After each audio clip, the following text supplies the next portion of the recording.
Jésus de Nazareth, c'est vraiment une pièce maîtresse de notre foi, assez mystérieuse, pas facile à expliquer parce que selon les uns, je pense par exemple à nos frères musulmans, bah, c'est juste un grand prophète, quoi.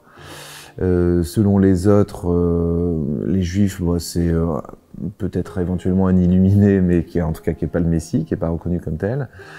Et puis, selon d'autres encore, un très bon philosophe. Voilà. Bon, bah, pour nous, c'est rien de tout ça, ou alors un peu de tout ça, mais c'est surtout vraiment difficile à croire. Je sais, c'est bien le but de la foi, mais c'est vraiment Dieu.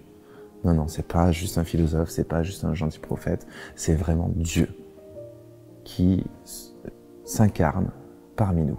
Jésus est vraiment pleinement Dieu, mais il est aussi pleinement homme. C'est ça qui est difficile à tenir. C'est pas seulement un homme, dans ce cas-là, on n'est plus dans la foi chrétienne. C'est pas seulement Dieu, dans ce cas-là, non plus, on n'est plus dans la foi chrétienne.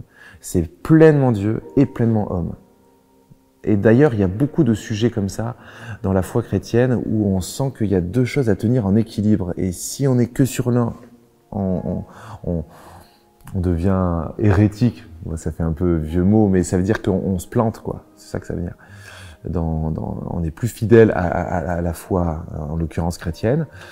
Donc, si on est que dans l'un ou que dans l'autre, par exemple, Dieu est à la fois trois et à la fois un. Si on dit qu'il est que trois, alors on est polythéiste. Si on dit qu'il en est que un, alors on est un strict monothéisme. Or, on n'est ni l'un ni l'autre.